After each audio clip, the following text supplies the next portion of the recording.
अब मेरा सवाल है तेजस्वी यादव आपसे, राहुल गांधी आपसे, जिन बच्चों का नाम इस आंदोलन में पड़ा वो मुदाले हो गए, श्वेत पत्र जारी करो किसको कितना मदद की हो और किस अकाउंट से मदद की हो।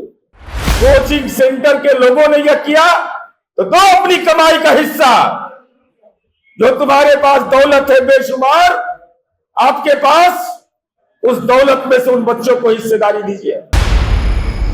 पटना हाईकोर्ट के द्वारा बीपीएससी छात्रों के याचिका को रद्द किए जाने को लेकर जदयू ने जमकर कांग्रेस के वरिष्ठ नेता राहुल गांधी और बिहार में विपक्ष के नेता तेजस्वी यादव पर जमकर निशाना साधते हुए पूर्व में एक झलक दिखाया हमारे प्रवक्तागण ने कि बिहार के युवाओं को रोजगार मिले, इसमें कैसे विपक्ष षड्यंत्र की भूमिका में था।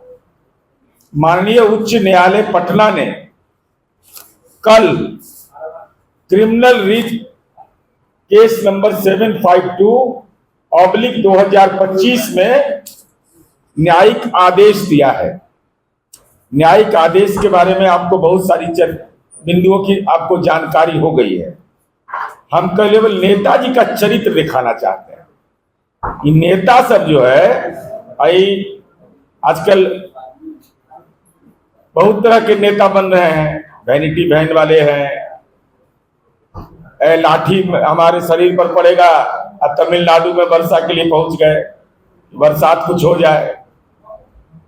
जीवन और क्या क्या नहीं कहा गया वो बाद में बताएंगे, पहले जरा ये वीडियो देख लीजिए सब लोग। माननीय उच्च न्यायालय ने कि अपने आचरण में कोचिंग सेंटर अधिक जिम्मेदारी बरते, शिक्षा का व्यवसायीकरण रोकने की जरूरत, 70वीं बीपीएससी पीटी परीक्षा को दोबारा कराने की मांग को अस्वीकार कर दिया। छात्रों से अनुरोध किया माननीय उच्च न्यायालय ने कि आप आंदोलन से दूर रहकर अपनी तैयारी पर ध्यान दीजिए।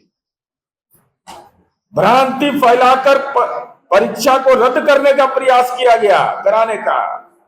कोचिंग सेंटरों की व्यावसायिक मंशा छात्रों के हित पर हावी हो गया। आयोग और कोचिंग सेंटर छात्रों को पढ़ाई छोड़कर आंदोलन में धकेल दिया गया। अब मेरा सवाल है तेजस्वी यादव आपसे, राहुल गांधी आपसे, और जो लोग आंदोलन का समर्थन कर रहे थे, जिन बच्चों का नाम इस आंदोलन में पड़ा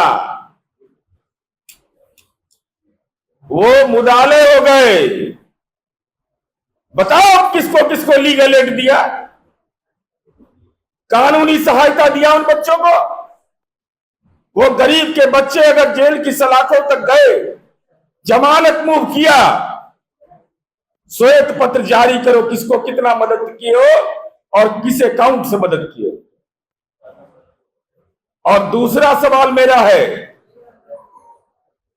कि वो तो मुदाले बन गए, अब उस बेचारा निरपराध हुआ।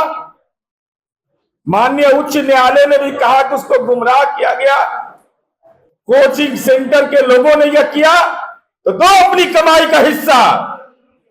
जो तुम्हारे पास दौलत है बेशुमार, आपके पास उस दौलत में से उन बच्चों को हिस्सेदारी दीजिए। वो बच्चे क्या करेंगे अब? वो अभ्यर्थी नहीं बन सकते, सॉरी अभ्यर्थी कहीं नौकरी नहीं पा सकते सरकारी। प्रतिभा रहते हुए उनके साथ जो आपने व्यवहार किया और माननीय उच्च न्यायालय ने उस पर मुहर लगाया, तो गुनाहगार कौन है? और नौकरी के बदले जमीन लेने वाले भी तड़प रहे थे रात में कि हम तो एकदम आ गए बेचैन होके। हालांकि आधे घंटा 1 घंटा में फरार भी बेचारे हो गए। बर्थडे में जा रहा था, बर्थडे में जा रहे तो वही रास्ता पड़ा था, ये देखे कि हम मोहनी करिए दें। कहा है कि जिस तरीके से बीपीएससी अभ्यर्थियों को उकसाया गया और उसके खिलाफ मुकदमा दायर हुआ, और उसके जिम्मेवार सीधे तौर पर केंद्र में विपक्ष में बैठे राहुल गांधी और बिहार में विपक्ष में तेजस्वी यादव, ये दोनों कोई इनके आरोपी हैं। और साफ तौर पे यह कहा कि ये बताएं कि इन लोगों के जो भविष्य बर्बाद हुई है उस भविष्य के पीछे इनके जीवन को कौन देखेगा, क्योंकि सीधे तौर पर यह आरोप है कि वो खुद एक आरोपी हो गए। अब वो न तो सरकारी नौकरी पा सकते हैं न ले सकते हैं। अब ये बताएं कि क्या उन अब लड़कों के लिए, उन छात्रों के लिए ये विपक्ष के नेताओं ने क्या किया है? क्या अपने खजाना से उन सभी लोगों को अपने यहाँ नौकरी देंगे या फिर वो अपने जीवन को बर्बाद करेंगे? इसे देखते हुए जमकर निशाना साधा है और कहा है कि अगर इसी तरीके से होता रहा तो आगे भी छात्रों का भविष्य बर्बाद होगा, क्योंकि इसमें हाईकोर्ट ने साफ तौर पे अभ्यर्थियों को भी कहा है कि इन सब जो परिवर्तन लाने के लिए सरकार जो कर रही है, इसके साथ ही जो आप लोगों को भ्रमित कर रहे हैं उसे छोड़कर आप सीधे तौर पे अपने पढ़ाई पर ध्यान दें, अपने भविष्य पर ध्यान दें, नहीं तो जीवन बर्बाद हो जाएगा। और इसी को देखते हुए जदयू प्रवक्ता ने आरोप लगाया है कि क्या उन छात्रों को, उन बच्चों के जीवन से जो खिलवाड़ किया गया है उसके लिए क्या कुछ जो विपक्ष के नेता हैं वो कर पाते हैं। आर्यन खबर के लिए पटना से संजय कुमार की रिपोर्ट।